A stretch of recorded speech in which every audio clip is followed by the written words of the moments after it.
From To Keto LLC, it's Keto Woman Podcast with Daisy Brackenhall. Hello Keto lovelies, I'm Daisy Brackenhall and I've spent most of my life struggling with my weight and confidence and have always had a difficult relationship with food. Even when I finally got to my target weight, after weight loss surgery and eating low carb, I couldn't maintain it and I was miserable. Keto has given me the freedom to fall in love with food again, without the constant gain, loss, guilt, virtue cycle of before. Health and happiness is where it's at now, running on fat. Welcome to the Keto Woman Podcast. Each week I'll be chatting to inspirational women, maybe even the odd man, to discover the secrets to their success so that I can share them with you. So what is keto? Keto is a way of eating that enables you to switch your body's main fuel source from sugar to fat. Who doesn't want to be a fat burner, right? But how do we achieve this? A great place to start is by keeping carbs to 20 grams or less per day. So things like leafy greens and above ground vegetables, plus some nuts and seeds and the incidental carbs you find in things like dairy. Moderate protein, scale to your lean body mass, and then fat to satiety. Once you're in the swing of things, you can tweak it to suit you. Make your own personalised keto. I'll be asking my guest each week what their keto looks like to show you just how flexible and fabulous this way of eating can be. I'm not a doctor, and most of my guests won't be either, so we can't give you medical advice. It's always best to work with your own doctor because they know you and your medical history and so have access to the bigger picture. Thanks, Bradley, for supporting me and this podcast by making a pledge at my Patreon page. Do you want to hear your name here at the top of the show? Are you enjoying this podcast and would like to help me make more episodes? Then head to my Patreon page at patreon.com/KetoWoman or hit the support button on the Keto Woman Podcast website. It means a great deal to me and you will get to headline the show just like Bradley did today. This week's extraordinary woman is Carrie Brown. Carrie is an ex-professional pastry chef turned cookbook author, recipe developer, freelance photographer with a crazy 4-country, 3-continent spanning resume, which includes such things as a chocolate TV show, a chocolate cookbook, and making pastries for the Queen of England. She trained at the National Bakery School in London and has now turned her pastry chef talents to creating scrumptious keto low-carb food to help the world eat smarter, live better, and put the healthy back into healthy. She has published 5 cookbooks and shares her tales of food, travel, and adventure from her splendid single life in the sane lane, as well as her trials and triumphs with bipolar disorder, adrenal fatigue, a massive E. coli infection, a myriad of food sensitivities, and her journey back to slim and vibrant on her blog, carriebrown.com. Carrie's keto evangelist buddies say of her, Carrie can often be found in the kitchen, surrounded by her 4-legged friends, concocting, devising, developing, and figuring out how to make the impossible very possible and affordable. And we love her for it. I watched Carrie's lectures from KetoCon on YouTube both last year and this, and was moved by her incredible story. I knew that I had to get her on the podcast to share that story with you. It will run you through a range of emotions from gut-wrenching to hopeful and uplifted. Hers is an important story to share with anyone who is suffering with depression or bipolar disorder, because it will not only resonate but offer hope. If you feel desperate like she did, please reach out to someone for help. Read her blog, watch her videos. Know that there are people out there on the interweb waves who can help. Please don't suffer alone.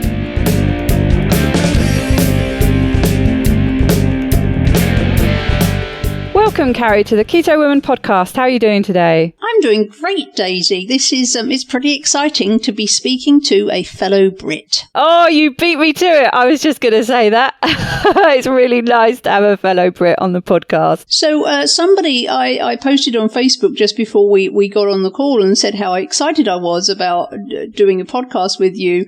And some bright spark commented, are you going to have it translated for us? Very funny. So maybe we should talk in Brit speak and talk really fast and see how many people know what in the world we're talking about. I was going to say, we should start coming out with some typical colloquialisms or something just to throw them off. It's totes adorbs and all that kind of stuff. Totes adorbs, but in British. Yeah.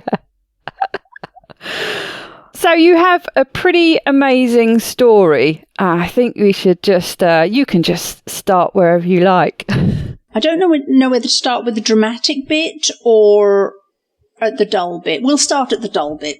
Yeah, start at the beginning. I've been depressed my whole life. As a child, growing up, it was very, very confusing as to why I felt the way I did, why I said the things I did, why I acted the way I did.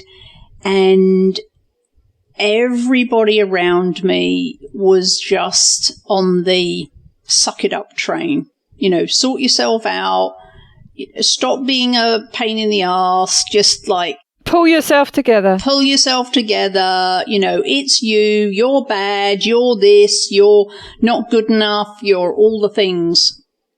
And so that was the constant message I grew up with. And then it was really confusing because I was trying my hardest to be what they wanted me to be and to be good. But my brain just didn't seem to work the way that everybody else's did. And I was just, it didn't matter what I did. There was this constant depression hanging over me all the time. There was no joy. I didn't know what it was like to feel joy. I mean, there was bright little, you know, every now and then there'd be some little thing, but it was very, very short-lived. And so I grew up feeling inadequate and not good enough and like I was broken. And that message was reinforced by the people around me because they didn't understand me either. And so that was just my life. And when I got a bit older, I got into my late teens, and I just knew that there was something not right. And I've always been one of those people that needs to understand why. I like to understand how things work. And just my mother saying, because I told you so, or because I told you to, or was never a good answer for me. Like, why do I have to do this, or why? And I wasn't trying to be awkward. I just love to understand, okay, why are you telling me to do that? Why is that a good thing? And because I said so was never an adequate answer for me. And so by the time I got to my late teens, and I still was disappointing people and feeling this overwhelming sense of sadness all the time, even when I knew I shouldn't. So I started seeking out therapists and counselors, and that didn't really help either. And eventually I went through a little phase where alcohol was my best friend, because that mostly deadened everything. It gave me the ability to feel joy, and I say joy in air quotes because, of course, it's not real joy, but it enabled me to feel something. And but ultimately that didn't work either because, you know, while it wouldn't, and alcohol overall is a depressant, not a stimulant. Well, it's interesting, isn't it, how these kind of things that tend to grow into addictions and coping mechanisms, be it alcohol or drugs or shopping or addiction to food or all sorts of things. Some people, I guess people who don't really get it, see it as a pleasure-seeking, hedonistic type thing. But actually, more often than not, it's more a case of trying to dampen out the pain that you're feeling, isn't it? So it's right. It's just pain avoidance. And for me, it was like alcohol for a short burst of time brought me up to normal, brought me up to where everybody else was normally, naturally. But of course, you know, you do alcohol and then you need increasing amounts of it to get the same effect. And then one day I nearly died. doing that. So my intellect kicked in, and just like, if I keep doing this, if I keep hanging out with this amount of alcohol all the time, I'm going to die. I was drinking at the high point. I was drinking a bottle of port a day, which is a lot. Interesting choice, port. I was expecting you to say vodka or something there. Well, but you see, port is, and I am a complete sugar addict. Yeah, very sweet. And port is incredibly sweet. So it hit two things. It hit the alcohol, and it also hit that syrupy, sugary sweet that just made me at least feel happy, even if it wasn't genuine, even if it wasn't real. Interestingly, I wonder how much was the alcohol and how much was the sugar? Yeah.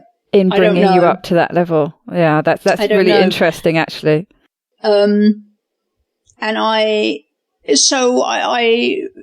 intellect took over at some point, and I realized that if I didn't stop drinking, I was actually going to kill myself. So I managed to get out of that, but the depression never, ever changed. And so eventually, and talk therapy helped, 5%. And it at least gave me a sense that even though I was weird, I was still okay. I was still acceptable, which I wasn't getting from anywhere else. So there was that. And I realized that just like I'm broken and I can't be fixed, and I'm just going to have to figure out a way to get through life being the way I am. There's nothing I can do about it. I'm just going to have to learn to live with it. So I got really, really good at putting on a game face and just faking my way through life, just to, not to be fake, but just so that people would stop whining at me all the time about being sad or whatever. You do what you have to do to stop the negative feedback. And were you still in the UK at this point? Because yes, as most people know, you live in America now. But I was still in England at that time. Although I've been at various places. I moved in my early 20s. I moved over to Canada. I lived up in the Rocky Mountains for a while, and then I went back to London, and then I moved out to Australia. Okay. And I lived in Perth, Western Australia for a while. But I honestly think that the travel, the moving like to tens of thousands of miles away was part of my trying to escape from trying to figure out, like, what is it about me? Maybe if I move here, it'll be different. Just constantly trying to find something that would stop this depression, and also, get away from the people that were keeping me down, as it were, like weren't trying to help me, were just like, you're broken, you're not good enough, these feelings of inadequacy. And I think that the travel was in large part trying to escape the negative, but also trying to figure out if there was something magical that I would find somewhere else that would stop this depression. I can remember thinking, the same thing when I moved to France. It wasn't the whole reason, but it was that kind of, that feeling that when you start something new, maybe this will be the thing, maybe this will be the life that I make for myself that will make me happy. Right. I was always looking for something to stop the depression and make me happy. But no, depression, as I've now learned, depression is what it is, and you can't talk your way out of depression any more than you can talk your way out of diabetes or a broken leg. You can't run away from it either. Right. And there's a big difference between, being sad about, your puppy died, or being sad when a loved one is lost, or, something like that. Being sad is very, very different from depression. And I think that's one thing that a lot of people who have never suffered from depression just don't understand. So they think that, okay, your puppy died and you're sad, you've been sad for 2 weeks, now it's time to get on. Well, those people actually can get on. But when you have depression, it's not something you have control over. You're not able to just snap out of it. your brain actually works in a different way to other people's. You don't have control over that. But they do think, and it is that mindset, isn't it? And I've had people ask me, what is the reason for it? Why are you feeling like that at the moment? And I say, one of the things I find most difficult is that I wake up feeling like somebody's died and they haven't. Of course, when somebody does die, which they have in my life recently, it makes it all the worse. But in some ways, it's almost easier to deal with because you have a reason for it. Right. And what's weird is waking up and feeling like that awful thing has happened. For no reason. Yeah. Right. And I think as you know, I just did a presentation at KetoCon 18 in Austin.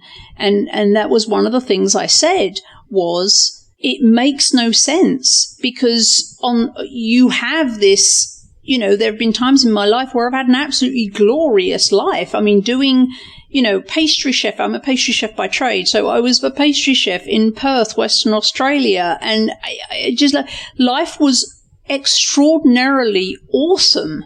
I was having these amazing experiences. So there was no reason for the depression, but I was still depressed. And that's I think, not just the frustration for me, which is wildly frustrating, like, why am I depressed? I've got no reason to be depressed, but I am. But it's also wildly frustrating for everyone else who's looking at you going, what is wrong with you? You have this fantastic life, think about all the other suffering that's going on in the world. And you're sitting here going, you have no idea of the staggering pain that I am inside my head day in, day out, and you can't see it. I don't understand it. There's nothing I can do to stop it, but it's there. It just this intense psychological and emotional pain all the time for no reason. And it's just, it's beyond maddening. And so I learned to, I say live with it. I mean, I was clawing myself through every day, but externally you say what people need to hear so that they don't keep poking you and don't keep telling you, just snap out of it, or, why are you always miserable, or because that just makes it worse for you because you have no answers. You're just sitting there with pain. Or stop avoiding you. That's the other thing. People end up avoiding you because, right. they're sick of it. Right. And I get that, but what they don't get is that we have no control over it. And so I learned to just sit there with it because I didn't know what else to do. I'd exhausted all the possibilities that I knew of and hadn't got anywhere. Then I moved to America 17 and a half years ago. And again, I think that was a case of, escaping all the negativity that I was subject to in England and okay, nobody knows me, so I can show up and I can be right. And then I'll never have to battle that you're always moody or you're always whatever, because I'm brand new to them. Fresh start. So whatever it'll be different this time. Right. So whatever I put out there is how they'll know me, and so I can do it all again. And of course that's great, and it worked, and it worked really well, but I was still dying inside because I was still depressed and I still had no control over it and all the other things we've just talked about. And at one point, the depression became so bad that I decided to just, okay, I'm going to get medication. I've never been a fan of pharmaceuticals. I'm still not. But you get to that sense of despair that, I don't know what else to do. So I spent a year, this was about 10 years ago, I spent a year on various different antidepressants over the course of the year. And the first one made me gain a bunch of weight, and the second one made me violent. I was throwing furniture, I was smacking people, and I'm not a violent person. One of them made me suicidal. And then the last, there was another couple in there, and then the last one they put me on was one of the very old-fashioned tricyclic antidepressants, and they put me on it. And I'm laughing because now it just seems like it must have been a comedy. I had panic attacks 24/7 for 6 weeks. I mean, I was in a permanent panic attack for 6 weeks. I didn't sleep for 6 weeks. I literally thought that I had lost my mind. I thought I'd gone crazy. Well, I mean, it's one of the most effective forms of torture, isn't it? Sleep deprivation. It was, yes, it was. I can't even describe how awful it was. And at the end of 6 weeks, and when I say I was awake for 6 weeks, I was taking double doses of Ambien and couldn't sleep. I mean, I was taking enough Ambien to knock a horse out, and I was awake all night, every night, all day, every day. It was, and I was exhausted, but I couldn't sleep. And I literally thought I'd gone mad. I'm amazed you got through it alive. How did you survive that? I don't know, and then one day at the end of 6 weeks, I'm just like, okay, this is BS.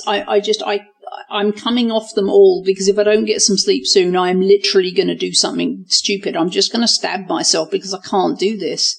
And so I took myself off everything.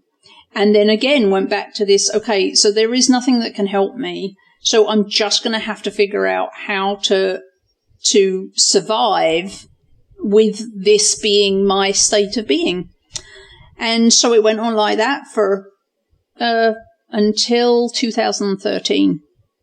And then I had a mental break. And that's a whole story in itself, but I'll cut it short. It involved the police and handcuffs and an armed guard and being handcuffed to a bed at the hospital. And I almost was committed. What started this was my therapist called the police and told them that I was suicidal. And so the police came over, and then this whole nightmare of events happened. Right, I guess they have to. It's part of their protocol, isn't it? I seem to remember, actually, when I started some sessions with a counsellor, and it was one of the things he read out to me. Yeah. Was that he had the right to contact somebody if he felt like I was going to harm myself or other people. Right. So, and now I'm grateful, but at the time, my therapist was like, went straight to the bottom of my Christmas card list, because it was just like, because I'm in the hospital, I'm handcuffed to a gurney, I'm under armed guard, and there's a guy there telling me that they're going to commit me, which means that for 2 weeks, you're locked up for 2 weeks. And I'm single, and I have 5 cats, and, but there's no one there, like, what's going to happen? My whole life would have imploded. Right. I have no way to contact I just wouldn't have shown up for work for 2 weeks. I had no means of contacting anybody. I just literally would have disappeared. After that 2 weeks had been over, it would have been like, what life would I have come back to? And that's their set sort of minimum time. They lock you up. Oh, wow. So, I've got 5 cats at home that would have died of starvation. Yeah, that would have been my major concern as well. Oh, my God. Right. I would have been fired from my job. With no job, I lose everything. Right. So, because I'm a single girl and there's no family, there's no anybody. So I was absolutely terrified. And so I managed to persuade them that I was safe enough that I wouldn't harm myself in order to get out of the hospital, because being committed would have been the end of life as I knew it. I was going to say, how did you do that? Because they must be used to people coming up with some kind of excuse to get out of that. I was very lucky, because this happened in the middle of the night. So I think they took me to the hospital at 9 p.m. So this is like 1 o'clock in the morning. And luckily for me, in Washington State, where I was living at the time, you have to have the county assessor has to come from wherever they are in King County, and they have to come and assess you before. That's the person who kind of signs the committing paper. Right. And because it was the middle of the night, it took her 5 hours to get to the hospital. And so I had 5 hours to kind of mentally get myself to the point where I could pull off an Oscar-winning performance. Get your game face back on. Yeah. Right. Get it back on to the point to persuade them. So I had 5 hours to get my intellect to kick in so that I could, come across as being a normal, rational person. And so I managed to get myself out of the hospital. And, but one of the conditions of me coming out was that I had to go in for a psychiatric evaluation and diagnosis. And I had to start seeing a psychiatrist on a weekly basis. And 2 weeks after that, after the evaluation, I was diagnosed with bipolar 2 disorder. So it had gone from just a regular depression into a full-blown bipolar 2 disorder. So then we started on, when it gets to that point and you're under the care of a psychiatrist after having almost been committed, then you kind of lose a lot of ability to control things. So I was mandatorily put on medication. The first one they put me on, I was literally comatose for 2 weeks. And of course I couldn't do anything, so that didn't work. So they took me off that. They put me on something else. And I was on this merry-go-round of psychiatrists and psychotherapists and medications while they tried to figure out something that would keep me stable. And they did. And it kept me just stable enough where I could actually get up and function and go to work and pay the bills.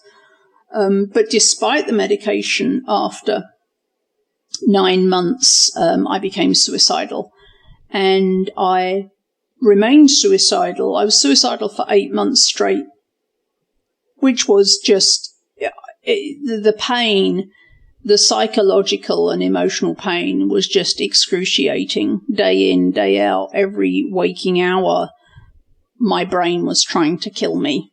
Like this voice in my head telling me to just die, to kill myself. And I think that's one of the things that makes me so sad now when we read about, people that have committed suicide, and there's been a lot of high-profile suicides lately, is the people that say, how selfish, and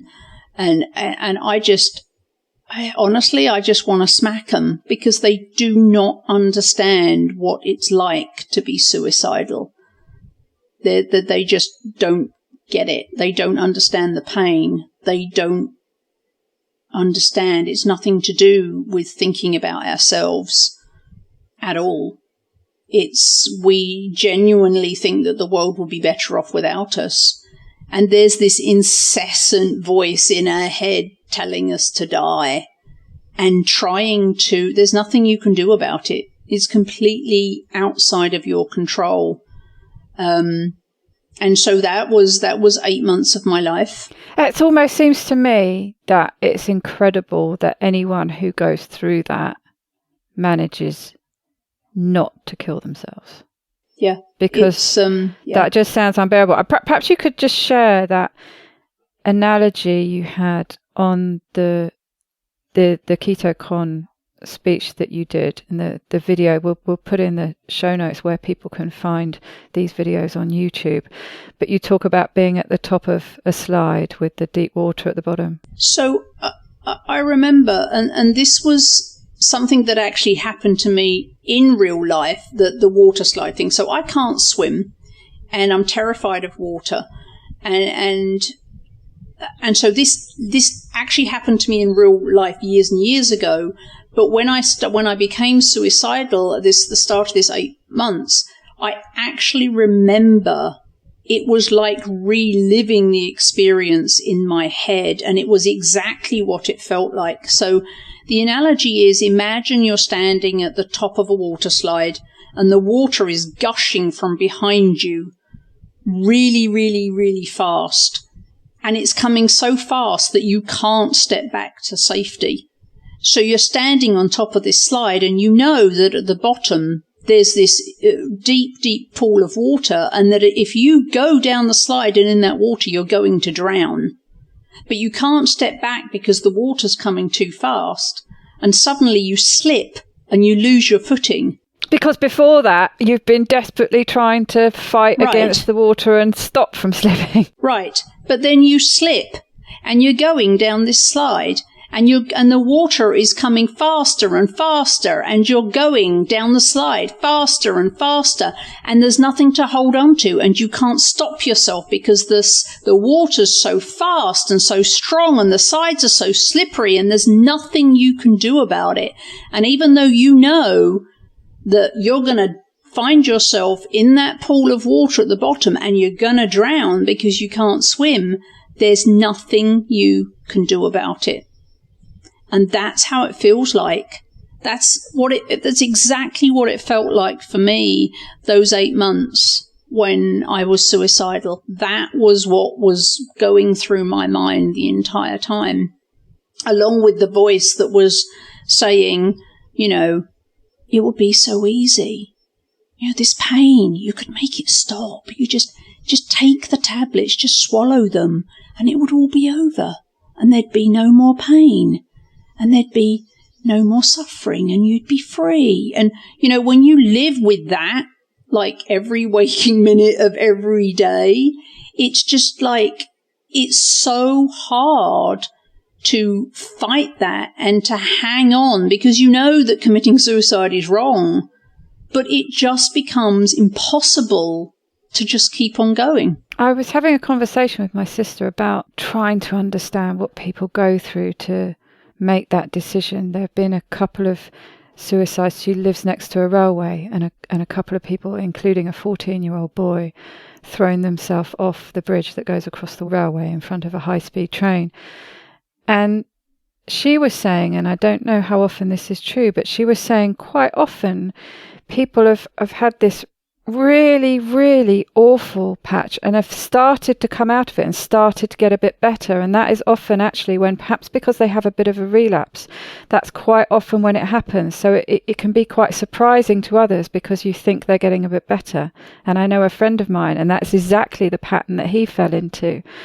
And we were wondering if it's maybe because you've felt you've been in that deepest, darkest place for a time, you start recovering and then it starts slipping back and you're so scared of it getting back to where it was before, the really, really worst possible place, that you just can't face going there again. I don't know, presumably there are so many different avenues into it, but it was an interesting thought. Yeah, and I think another thing that I thought of when you shared about the little boy who threw himself in front of the train, another thing that's true is for a lot of us is that when we hear about people who have taken their own lives, it can be a massive trigger for us. That sense of what the peace we would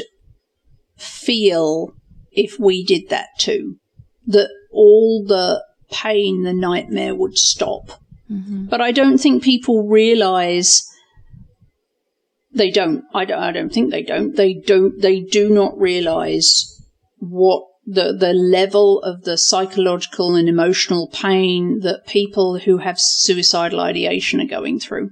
And what stops you going all the way down that slide? Is it somebody throwing you a lifeline? Is it some kind of something that comes in to divert you from getting to the bottom? I suppose it can be a number of different things, but what stops you once you've started going down that slide, hitting the bottom? Planning. What am I going to do when that comes again?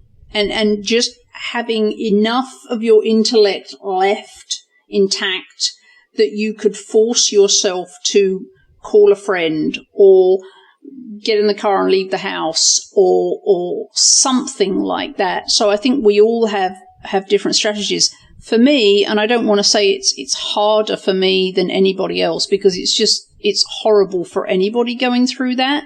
But of course there's nobody at home. I had more opportunity because there was no one there. There was no one there to see it. There was no one there to stop me. So, but I did things like, so my MO would have been tablets. So, I couldn't have any tablets at the house. So I went around the house and I cleared them out and I gave them to my girlfriend who lived down the road. And so that I created a gap where for me to actually commit suicide, I would have to have got dressed, left the house. I mean, there was I didn't have the tools that I needed there. And so that is the hope that buys you enough time to go do, to go visit a friend or go to the hospital or go do something that will interrupt you from actually being able to carry it out. I think you talked about binge watching Netflix and things, just something to distract your brain enough to stop you thinking. I did, and I don't know why, but if you've ever watched the series House, for some reason, House just engaged my brain. And I think part of it was that the main character, and I resonated with him so much because he was like the male version of me. And so I think that somehow engaged my brain just enough to keep me occupied so that I could get through the waking hours and then go back to bed when, of course, there's peace when you're unconscious. And so actually, binge watching House was one of the things I did to get through, which sounds ridiculous, but when you're in that state of mind, you do whatever. You do whatever it takes to keep you alive. And so that did, on my part, needed some planning. Like there were no painkillers. There were no medications of any kind in my house, which forced me to put a buffer between the suicidal thought and actually being able to do something about it. And I'm sure that other people have different strategies. And of course, most people live with someone, so that can be helpful if they're aware. But most people had absolutely no idea that I was even depressed, let alone suicidal, because at work I had developed a persona of being a little ray of sunshine, and I would go in and I would play the part like a clapping seal at Disneyland, at SeaWorld. That was me, but inside I was dying. But you do what you have to do. And so what happened? So most people had no idea. My boss, actually, just outstanding human being. My boss, I told my boss, which maybe especially in America is like that could be a really career limiting move. I was gonna say. To tell your boss, one, that you have bipolar is just that could be seriously career limiting. And two, to tell them you're suicidal but we just clicked as people, and he knew, and he came, and I was there late one night, and he came and he stood in my doorway and he leant against the doorway and he said, "It's really hard seeing you like this." And I had been doing a great job of the performing SEAL routine and being Little Miss Sunshine, but he knew, he could tell something wasn't right. And when he said that, I'm like, okay, we need to talk. And so I went in and I said to him, I'm suicidal, and I told him the whole thing. And I won't say his name because he'll hate me for doing that. But he got a piece of paper and he turned it round and he pushed it across the desk at me, and he said, "This is my landline at home. I don't care what time you call me. You can call me in the middle of the night. I don't care. My phone will be on silent. If I don't answer, call this number." And then I said to him, I'm going to have to work from home because I can't. The keeping up the pretense is just absolutely exhausting.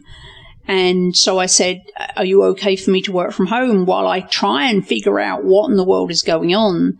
And he said, "You can work from wherever you like. I know you'll do the work. I just do what you need to do." That was it. Do what you need to do. And I just don't know many execs in corporate America that would do that. So I owe him my life, literally, because his response was, "Do what you need to do. And here's my landline. Call me anytime." And so I was incredibly lucky to have that level of support, particularly from my boss. And showed how much he valued you, obviously. Yeah. And he just sent a note out to the whole team and said, Carrie's going to be working remotely. That's it. No explanation, no nothing. Just like, you don't need to know. This is what Carrie's doing. I'm good with it. Carry on. But that was the point at which I started calling bullshit, because I was on these medications. I'd been suicidal for, I think, like 6 months straight at that point. And I'm like, nobody's asking the right questions. There's no critical thinking going on. Nobody is asking, why am I bipolar? No one is asking, okay, why did she suddenly have that mental break? Why has her depression gone to bipolar? Like, nobody was asking that. The psychiatrist wasn't asking that. The doctors weren't asking that. And I'm like, why am I the only one that's doing any critical thinking about this? Like, why am I the only one that cares why? So that was my childhood why kind of reared up, and it was just like, it saved me, because I was like, I want to know why. Do I have bipolar? Is it genetic? Is it environmental? Is it food? Is it because my father was manic depressive? Is it like, there's got to be a reason for it. And maybe if we find out what the reason is, maybe we can fix it. I mean, how weird is that, right? To actually want to fix a disease instead of putting a Band-Aid on it. But I was like, there has to be a reason why, and I want to find out, and nobody's interested in helping me. So when my boss gave me the okay to work from home and so not have the pressure of having to perform publicly while I was trying to deal with all this. Yeah, that's what I was going to ask. So, so what happened to make the change? Or the previous question about what happens going down that slide to stop you from getting to the bottom? It sounds like it was two things. It was him giving you that breathing space to just come off the track you were on, and then, as you say, your intellect and your why kicking in that space that he enabled you to have, to start thinking, right, I'm going to get to the bottom of this. Right. It was just life was literally unbearable, and I'm like, I can't live like this. I literally can't live like this anymore. So I fired everybody. I was working from home permanently. I worked from home for 7 months. But I said to him, I'm going to do whatever I can to figure out what's going on. So I fired everybody. I decided to start with genetics, because genetics is absolute, whereas, environment and all those other things are all variables. I'm like, let's look at the genetics.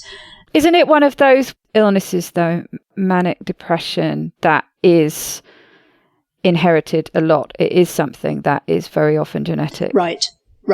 So one, because I have a manic depressive father, and a lot of other things that he has, I have. Like, he had psoriasis, I have psoriasis, he had migraines, I have migraines. So there was all these things that were... So I decided to start with genetics, because I'm like, genetics are what they are. There's no variables there.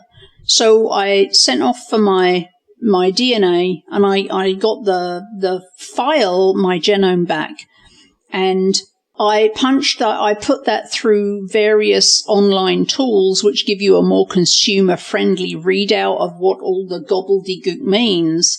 And I discovered that I have a genetic mutation called MTHFR. And somebody had mentioned that to me a few years earlier. A friend of mine who's now at Bastyr University in Seattle studying to be a naturopath had mentioned it to me a few years earlier, and I just didn't know what she was talking about and didn't have any connection. Anyway, so I started researching on MTHFR and discovered that a mutation in that gene causes an unholy number of symptoms and diseases, one of which is depression and bipolar. So I knew that I had this genetic mutation. At the same time, I bumped into a doctor on Twitter, and we struck up a conversation. And I talked to him about my bipolar, and he said, I think I can help you. And it had just so happened that he was in Seattle. He was 11 miles away from me. So I went to see him, and he said, I want to put you on a ketogenic diet. And his reasoning was that the ketogenic diet was originally developed to help children with seizures, and it was very successful in doing so. Well, the antidepressant that it wasn't an antidepressant. The medication I was on that was controlling my bipolar to an extent at the time was lamotrigine, and that is actually an anti-seizure medication. So he said, if that's what's helping you somewhat, and it's an anti-seizure medication, then because the keto diet is very beneficial to people with seizures, it makes sense to me that might help you. So he put me on a ketogenic diet. That was almost 3 years ago. So in 2015, he put me on the ketogenic diet. I got my DNA done. I also had a massive number of blood tests done and food sensitivity tests, because I was testing everything. I was like, I'm going to get to the bottom of this. And so I literally had to go and give blood 3 days in a row, because that's how many tubes of blood they needed to do all this testing. So I went and had all that done. So I went on the ketogenic diet mid-July. September 1st, I had got all the tests done, and I went to see a naturopath with all the DNA and all the test results and everything. And then she put me on, because I knew I had the MTHFR, but I didn't know what to do about it. And so she put me on methylated B vitamins and a bunch of other supplements, and we looked at all the food sensitivity tests. I was sensitive to just about every food known to man. I had horrible leaky gut. We discovered that I had a massive E. coli infection in my gut, which I didn't know about. So there was all sorts of stuff going on. So she put me on a whole bunch of supplements and E. coli, a natural E. coli destroyer, and I had the keto diet and the methylated Bs, which I've mentioned a couple of times because they're really, really important. And 6 weeks after that, so I'd then been keto for 3 months. I'd been on this naturopathic protocol for 6 weeks. My doctor said, you can come off the lamotrigine. And I was terrified. And I said, well, I'm not going cold turkey, because when I ran out one weekend, I nearly died. So I'm not going cold turkey, but we tapered it off. And I think it was over a week or two. And I came off it, and I have been completely unmedicated and have had no symptoms of bipolar disorder for 2.5 years now. That's incredible. Absolutely incredible. And so when you started and you mentioned this correlation between the medication being anti-seizure and the ketogenic diet having the same impact, did you go on that type of ketogenic diet? So the specific ratios? Yes. So for the first 3 months, it was for the first 3 months, it was, and the doctor, I'm sure a lot of you have heard of him, the doctor was Ted Naiman. Right. Was my doctor. And he was, and normally, for people who are just doing keto to lose weight, it's just like, don't pee on ketone sticks. You don't need to. You don't need high ketone readings. If your ketone reading is higher, you don't lose more weight if it's more purple. Like, stop chasing purple ketones. Yeah. If you're in ketosis, it's enough, right? You don't have to, have black on your ketone strip. You don't. Stop it.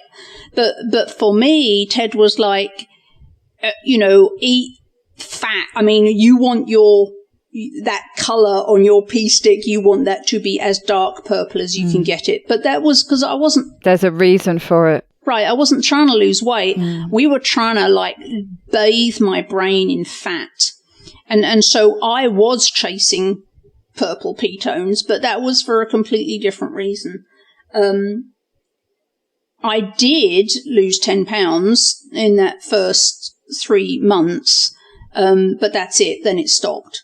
So yes, I was doing it therapeutic keto for the first 3 months, like stupid high fat. It was complicated by the fact that when we looked at the food sensitivity lists and took off everything, what was left, we took out the things that weren't keto, it left me 9 things. So I ate 9 things, just 9 things for 3 months. And what were they? I don't remember all of them, but I know one was duck. Duck. One was duck, which I was just like, yes, you know, oh, I have to eat duck for 3 months. What a shame. Nice bit of duck confit. Yes. So that's where I live. The area of France I live is all about Duckville. Duck products. Yeah, so I'm very, very familiar with that. Like, oh, I have to eat foie gras for 3 months. Oh, no. Darn. So bison or buffalo was one. I could eat that. Pork, duck, macadamia nuts. So even things like beef were off the table, were they? Oh, no, but yeah, beef was off the table. Chicken was off the table. Oh, goodness me. Lamb, I could eat lamb, which is awesome because super fatty lamb is great for... So lamb and duck, fantastic for keto. So, you know... and I can't remember the other things, but I couldn't just eat 9 things. I had to rotate them because if you have leaky gut, if you eat something like a lot, like 3 days in a row, you're going to make yourself sensitive to it. Oh, so you have to rotate everything as well so that you're not eating too much of one thing at any one time, which would set up another sensitivity. So it was a thing, but I was so sick of being sick that I did. And I'm very hardcore. I'm very black and white. I'm not a grey person. So I'm like, if I'm doing this, I'm doing it. And so that's what I did for 3 months. And as I say, have been completely unmedicated for 2.5 years, and I've had no symptoms of bipolar. Goodness me. So did that change, that hardcore approach? Were you able to start easing up on that a bit after that initial 3 months? It sounds like, you know, you're at a slightly different place now when it comes to food. Yes. I mean, for example, that summer, if I ate an egg, 2 hours later, all the skin off my feet would fall off. What? Wow. It was really bizarre, but I can eat eggs now. But I must admit, this process has taught me not to be crazy about anything. So I'll eat eggs, but I won't eat like 12 eggs in 3 days anymore. I'll eat them, you know, like every third day, maybe I'll have a couple of eggs, or I don't go crazy with anything now. So you carry on implementing that sort of that rotation basis, not eating too much of one thing for too long. Yeah. I mean, it makes sense. It's logical. Yeah. So I'm a big advocate of rotation for anybody, for everybody. Whether you've had issues with leaky gut or not, I think, and it makes sense to me, particularly people who have the MTHFR mutation, and they estimate that 1/3 of the population do. But of course, gosh, that's a lot. Almost most of them have no idea that they do. I think for people with MTHFR, it's really important to do the food rotation and not set yourself up to the possibility of a food sensitivity through overeating it. So I'm a big fan of food rotation, and I find it hard though, because I do tend to be, my natural tendency is to find something and go, oh wow, that was yummy, I'm just going to eat this for the next week. I'm like that. I can quite happily eat the same thing. And then I'll find something else and I'll go, oh, that's lovely. Oh, and then I'll eat that. And then so I tend to be very like, oh, over here, and then, oh, over here. But then I'll stay there for a while and do nothing but that. Yeah. And that is not good for me. So I do have to be a bit strict.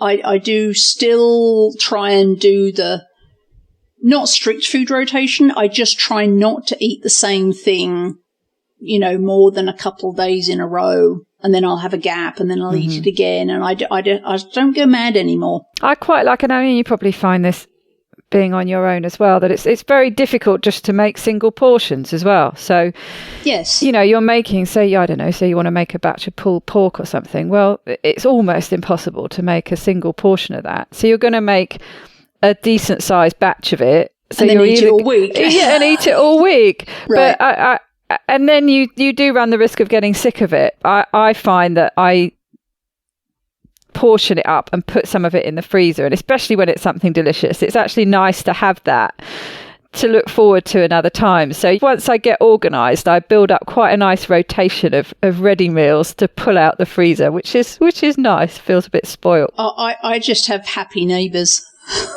And that's actually now. I recently moved from Seattle to Connecticut, and in Seattle I had bunches of neighbours. I had neighbours everywhere. I could touch the walls of my neighbours. And now I'm in Connecticut, living in a forest, and I have one neighbour. So a very lucky neighbour by the sounds of it. A very lucky neighbour. Well, actually, it's been chaotic. I only moved here a few months ago, so I've been in chaos ever since. And as I want to do, I moved in, and the next day demolished my kitchen. So I haven't been. And me and my builder Adam, we've been remodeling the kitchen and the office and getting set up. But so I haven't got back to normal yet. But I have been making my neighbours keto ice cream because they do so much for me. They mow my lawn and stuff. So they have been getting keto ice cream regularly, for which I think they're very grateful. But they haven't yet experienced the full consequence of living next door to Carrie Brown. I think I want to be your neighbour. Tell me what what an average day's keto looks like for you. I love fish. And I've recently discovered roll mops. I love roll mops, which are pickled herrings. And I had them as a kid. And I absolutely loved them, but I couldn't find them here. And then I went to Costco after I moved to Connecticut, and they have enormous vats of roll mops for no money. And so I eat roll mops. I eat a lot of smoked salmon. Because I've had no kitchen for like 3 months, I became very good at like the cold things. So all the things that don't need cooking. Works well in the summer as well. Good timing. Which is super cool. I'll eat nuts, but I don't go crazy. Hard cheeses, but again, I try to rotate it and I don't go crazy. Pork chops, lamb chops. I'm a big lover of lamb chops, duck. I'm just, all the fatty meats. I don't eat a lot of beef, but I do tend to eat the odder things like lamb and duck. Salmon I eat a lot of. I'm trying to think. Eggs I do eat. And it sounds like you're sort of edging towards the not carnivore end of the scale, because there are a couple of things in there that aren't. But any vegetables in there or no? Right. Yes. And I'm glad you brought that up, because carnivore is like the thing right now. Mm-hmm. And I want to make sure that people understand that not everybody does well on carnivore. No, I mean, some people thrive on it. And I especially talking about mental health issues, you're probably familiar with Amber O'Hearn and the incredible impact it had on her. And if she has anything really that's plant-based, it throws her completely. I want to be Amber O'Hearn when I grow up. Yeah. Because I love meat and it's so easy. Like show it a frying pan for 5 minutes and dinner's done, right? Exactly. Plate of meat, like awesome. I would love that.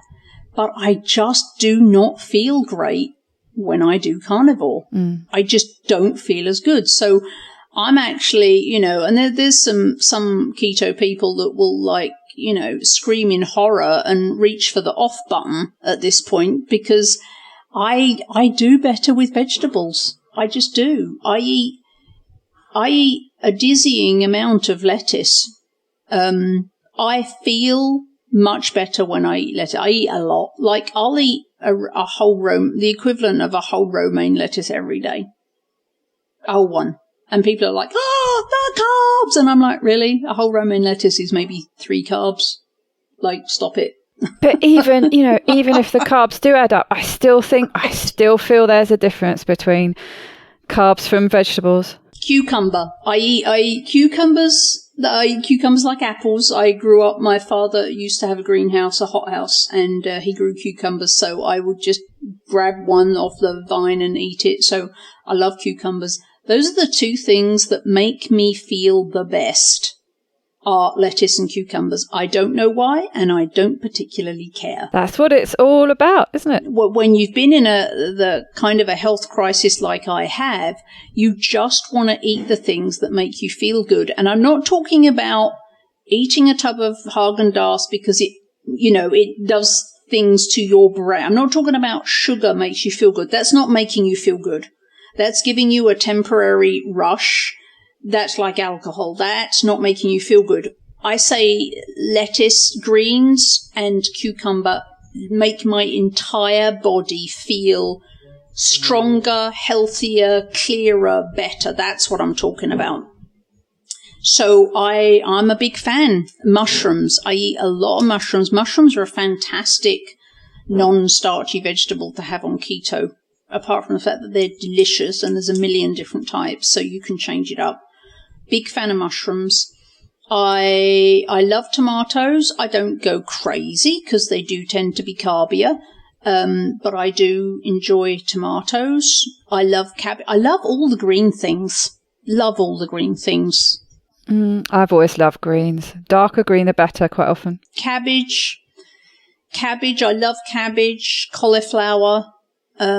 All of those things. So I would say probably a third, if we're talking about a day, probably a third of what I eat is in the form of vegetables, green vegetables. Leeks. I'm a huge fan of leeks. I think leeks are awesome. So leeks are often something I eat. So yeah, I'd say maybe a third, maybe even a half of what I eat every day is green, leafy, non-starchy, low-carb veggies, because I feel better when I do that. And I wish that I could just eat ribeyes and lamb chops. But that isn't what works best for me. And there's something you haven't mentioned, which I don't know if you eat every day. Ice cream. You're kind of known for your ice cream. I am known for my keto ice cream. I typically do not make it for myself because I typically don't do anything for myself. I'm not very good at doing things for myself. However, I definitely ate all the ice cream when I was developing the recipes for the ice cream scoop cookbook. At one point, I had 32 different flavors of keto ice cream in my freezer, all at the same time. And I would have little ice cream parties where I would invite neighbors or work colleagues or friends over to eat, because they were my taste testers. So they would come over and sit in my kitchen and we'd eat ice cream for a meal. Trouble I find with ice cream is moderating it. And obviously it's less of an issue when it's keto ice cream because it's keto ingredients, but I don't make it too often purely because I just can't stop eating it. It's so delicious. I do find that, and most people report that they find 1 scoop of my ice cream is enough. It's a lot more satiating than regular ice cream because it's not full of sugar. And that's a challenge. So most people report that they have 1 scoop and they're like, that was fabulous and I'm done and I can leave it now. Or we have other people who portion it. When they've churned their batch, they'll put it in little Pyrex or little one, or you can actually get the little individual portion tubs. But as I say, most people find that it is self-limiting which is handy. I do actually, though, we have this big Facebook group, which is just keto food. We don't talk about, ingrown toenails, and I have gout, is that keto? And I have a kidney stone, is all of that. So everybody has been posting their keto ice cream successes in our Facebook group. And there's this one flavor which I called Sassy Goat ice cream, which is, when I first made it, it blew my mind. It's goat cheese ice cream studded with fresh mint, rippled with chunky strawberry compote. Interesting. And it is, it blew my mind when I first tried it. It was just, I was crying with joy. It was so good. And there's a lot of Sassy Goat fans in the Keto Evangelist Kitchen Facebook group. And everybody's been making Sassy Goat and raving about the Sassy Goat. So the day before yesterday, I'm like, I want some Sassy Goat. So I did actually make myself a batch. It's ready to churn. I'm going to churn it when we're done here. I'm going to go churn it. And then so by tonight or maybe tomorrow, I'll have some Sassy Goat ice cream. But I generally don't make it for myself. But I've been making it for my neighbours because they're so good to me. I've been introducing them to the world of keto ice cream. I'm really sad because I do have a very old, one of these self-contained ice cream churners with the refrigeration unit in it. And it has been going downhill, and it's just really not working enough now. It will churn for a little while, but just not long enough. So it just doesn't churn it anywhere much past liquid. I don't know what's wrong with it. It's going to have to go off to be fixed or something. But in a way, it's a blessing because, like I say, I do tend to overeat it. But I'm really missing it because it is my absolute favourite thing. I might just have to make you some for when you come over in a couple of weeks. I might just have to invite you over for an ice cream social. Oh, as long. But one thing, because I don't want people to go away with the impression that I spend my time recreating garbage in keto form, because that's not really what I'm about. I was famous for ice cream before I went keto, so I've just transferred that skill into the keto world. It fits quite nicely. It's not like, I wouldn't say it's one of these making typical garbage keto as much as some of the cakes and biscuits, cookies. Yes. British biscuits, those kind of things. It doesn't have the carb count of those kind of things, does it? It also has a lot of super healthy fats in it. But most of my, just so people understand, I don't spend all day trying to recreate garbage. Most of my focus is on creating the keto food that you actually need for day-to-day life. So, I wrote, one of my cookbooks is crock-pot. There's just crock-pot dinners. There's 2 desserts in the back, right? An entire book of savoury dinners and then 2 desserts at the back. So it's not like I think you shouldn't eat dessert or not like I think you shouldn't eat them, but I do think they should be a treat, even though they're technically keto. So that's not what my focus is. My focus is on helping to feed people fabulous day-to-day food that they can eat. One of my other books was the Keto Soup Bowl. So soup recipes, there's no desserts in that at all. So just in case people think I'm just over here making ice cream, it's what I'm most famous for, but it's the smallest part of what I do. My focus is actually just trying to help mums and dads and busy people get fabulous, tasty keto food on the table, every day of the week, not just things that you can eat as a treat. Treats are good, but not for living. Exactly. Like you say, yeah. No, they're the clickbait items, aren't they? They're the things that when people see a picture, they're the ones that really create the most interest, but actually they're not the things that we live with day to day. And I've made I have a sour cream and chive biscuit recipe that is just by far the most popular recipe on the blog, and people absolutely love it. And that's awesome. And it goes great with the soup recipes, but it's a side and it's a treat. It's not something that I would ever advocate you eat on a daily basis. No, because you can rack up the carbs pretty quickly with those kind of things. You do get it into your brain that they're keto equivalents, so they're going to be okay, and they are okay. But right. It can be really easy to either eat too many of them or eat them too regularly, and actually you can get off track a little bit just by overdoing it. Yeah, and I the focus, in my opinion, the focus should be on real whole fresh foods. Mm-hmm. So that's what I spend most of my time developing. And I think I already know the answer to this question, but but do you ever, I certainly do, and I know other people do, have you ever gone off track since you started down this path to get rid of your bipolar? Have you ever, either consciously or inadvertently, gone off track and found any of those symptoms coming back at all? No. I had a feeling you were going to say that. But going off track is, when you've been where I've been, there's nothing on earth that makes you ever want to go back there.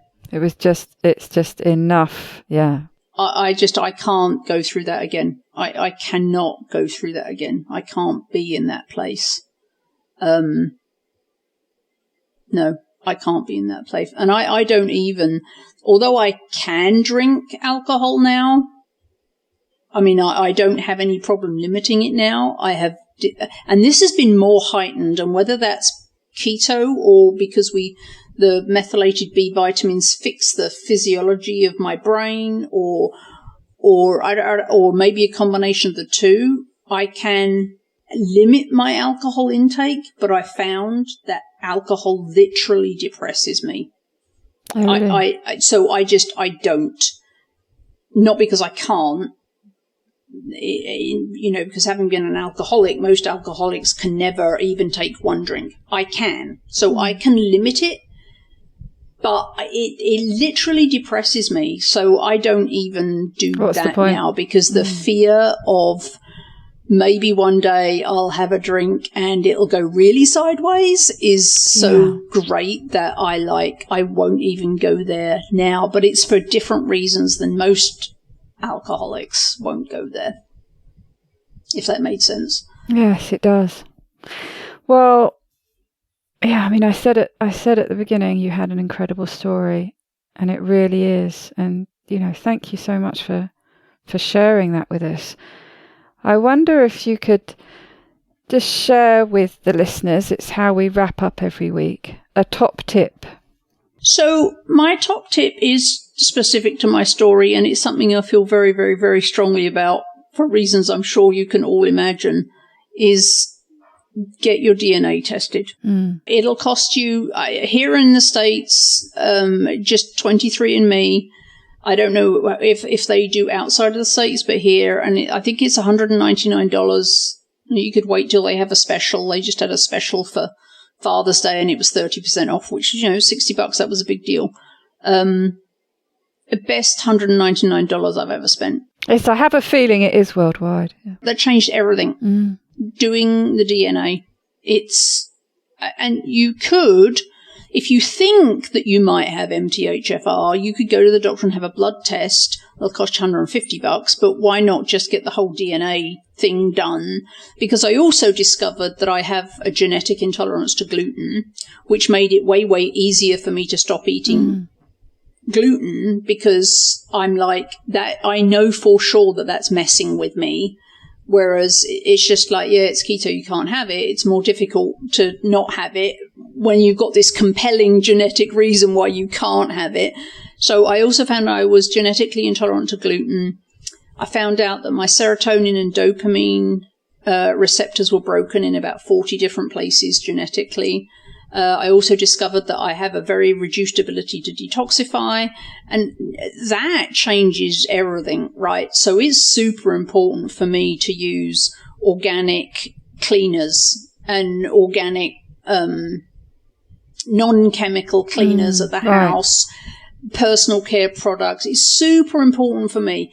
Without that DNA, I would never have known that my liver doesn't clear stuff out.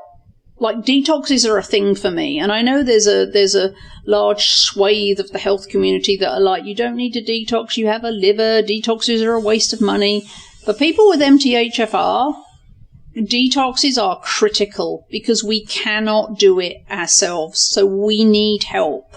So, you know, and if I hadn't had my DNA done, I would never have known that. So now, you know, VOC-free paint, that's important for me, right? So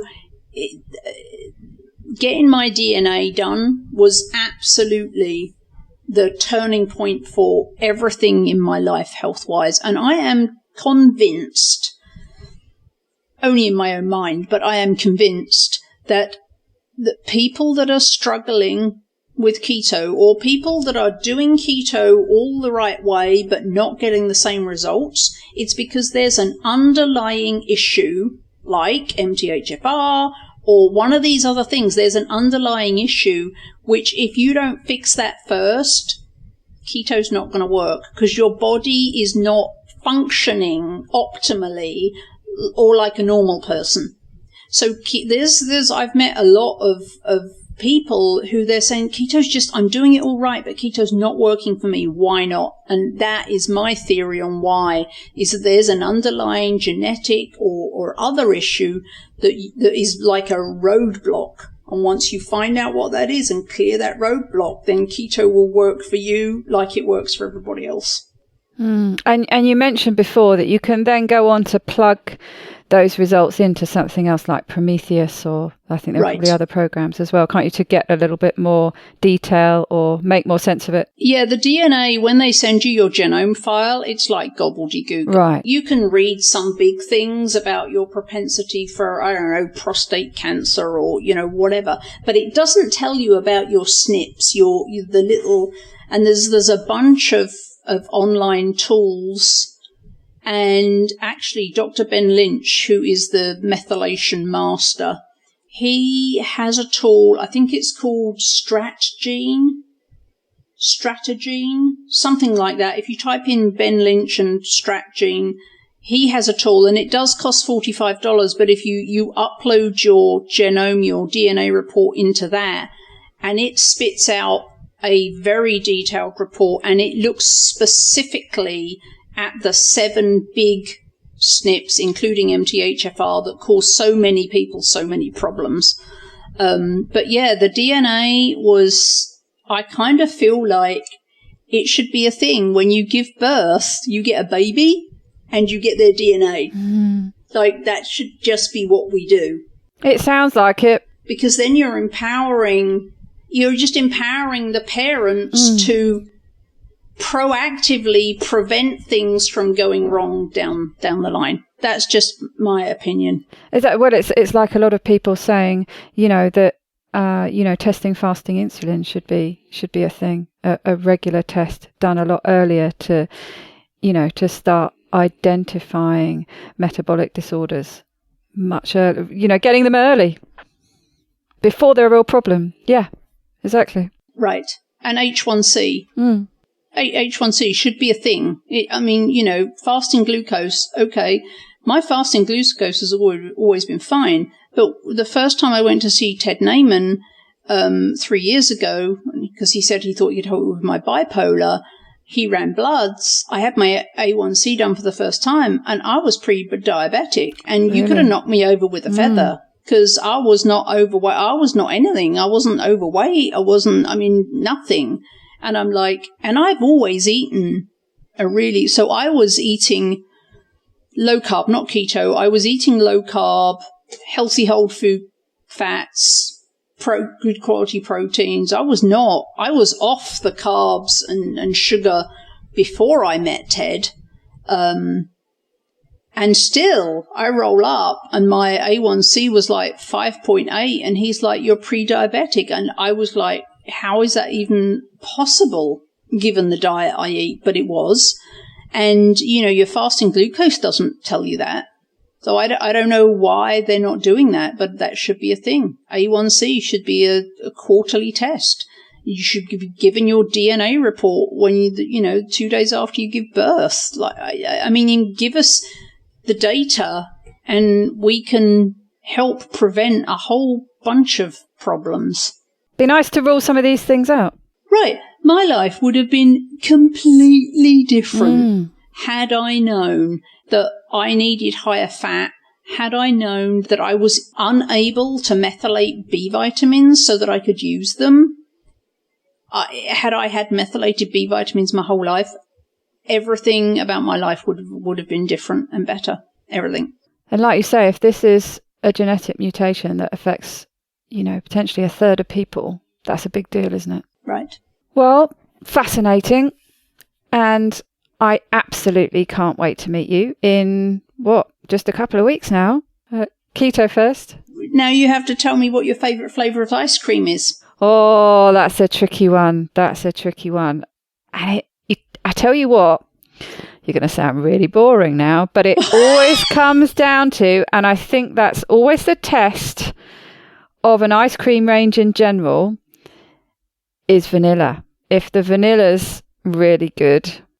I have some in the freezer right now. I have painters coming tomorrow for the last coat of paint on the office and that. And I said to him, I'll make you ice cream. And he wanted choc chip, he wanted vanilla with chocolate chips in. So I actually have some in the freezer. I may just have to make some more. I do love vanilla, a really vanilla-y vanilla. And the other thing I like is when it's a clotted cream vanilla, because I do love clotted cream. So okay. Yeah. Really creamy vanilla has to be my absolute favourite. I like all sorts of flavours, but yeah, and the thing I do like about keto ice cream in general, especially when you make it yourself so you know how sweet you want it, is that it's not as sweet, because, standard ice creams are so sweet. Well, you gotta fire all those things in your brain to tell you to want to eat more, right? Exactly. With regular ice cream. Got to keep them coming. No, keto ice cream, it's definitely the way forward. Well, Carrie, thank you so much for talking to me today. I've really enjoyed it. Thank you. It started out a bit grim, but I think we pulled it back in the end. I think we did. Look forward to seeing you soon. All right, take care. Brilliant.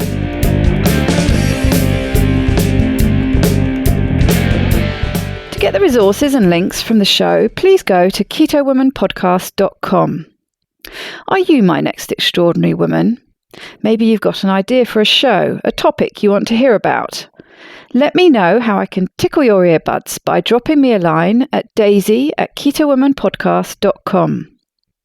If you fancy joining me on this exciting adventure and want to help me create new episodes, please go to my Patreon page at patreon.com/KetoWoman, or simply hit the support button on the Keto Woman podcast website. It's thanks to the two keto dudes that I'm hosting this podcast, so please consider heading to their Patreon page at patreon.2keto.com and help them bring you more podcasts like this one. Please help other people hear about and find this podcast by reviewing the show on iTunes and Facebook. Every star and review really does help. It doesn't go unnoticed by me, the people who regularly like, share and comment on my posts. Your support means the world to me. Thank you. This week's end quote is from the late, great Carrie Fisher. Bipolar disorder can be a great teacher. It's a challenge, but it can set you up to be able to do almost anything else in your life. Bye-bye, Keto Lovelies.